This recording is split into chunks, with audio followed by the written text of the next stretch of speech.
ससुराल में बैठी बेटी हमेशा पिता की चिंता करके मेरे पिता स्वस्थ रहे, मेरे पिता प्रसन्न रहे। उसका कारण है मायका बाप के कारण होता है। शब्द तो मायका है, लेकिन मायका माँ के कारण नहीं माना जाता, मायका बाप के कारण से माना जाता। जब तक बेटी का पिता जिंदा रहता है तब तक बेटी सीना तान कर अधिकार पूर्वक मायके में आ सकती है, जा सकती है, कोई रोक टोक करने का साहस नहीं करता।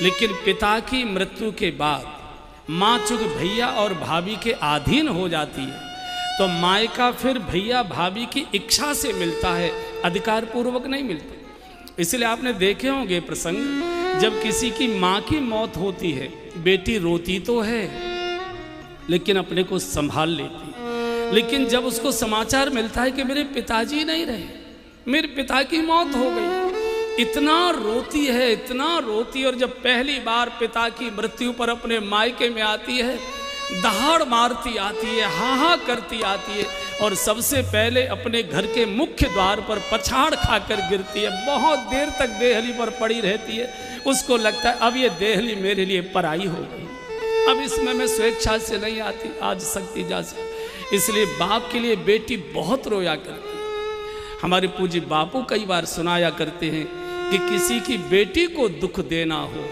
कुछ करने की आवश्यकता नहीं, उसके पिता को गालियां दे दो, बिटिया के पिता को अपशब्द कह दो, उसको अपमानित कर दो। बहू सब कुछ सहेगी लेकिन मेरे बाबूजी को कोई कुछ बोले बहू सहन नहीं कर पाती, बिटिया सहन नहीं कर पाती।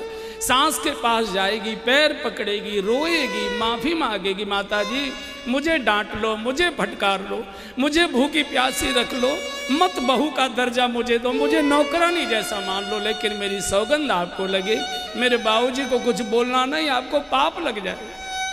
मुझे मालूम है कि मेरे गरीब बाप ने कैसे कैसे कर्जा करके मेरे हाथ पीले किए। मुझे मालूम है कि आपके दरवाजे के चक्कर काटते काटते मेरे बूढ़े बाप की एड़ियाँ घिस गई थी, तब मेरी शादी हुई। अभी तो मेरे बाप की पीठ से कर्जे का बोझ नहीं उतरा है। दिन भर भूखी रोती रहेगी, सारे घर को भोजन बना के खिला देगी, लेकिन बाप के लिए किसी ने बोला है बेटी के मुंह में टुकड़ा नहीं जाता। विधाता ने इस सृष्टि में बहुत सारे पवित्र नाते बनाए हैं, लेकिन जितना पवित्र नाता बेटी और बाप का बनाया है, इकलौते बेटे की मौत हो जाती है, बाप नहीं रोया करता, छाती पर पत्थर रख लेता है। सारा गांव मोहल्ला रोता है, लाश को आंगन में देखता है तो सारा गांव फूट पड़ता है, लेकिन बाप अपनी छाती पर पत्थर रखकर आंसुओं को पी लेता है। लेकिन वही बाप जब पहली बार अपनी बिटिया को हाथ पकड़कर ससुराल के लिए डोली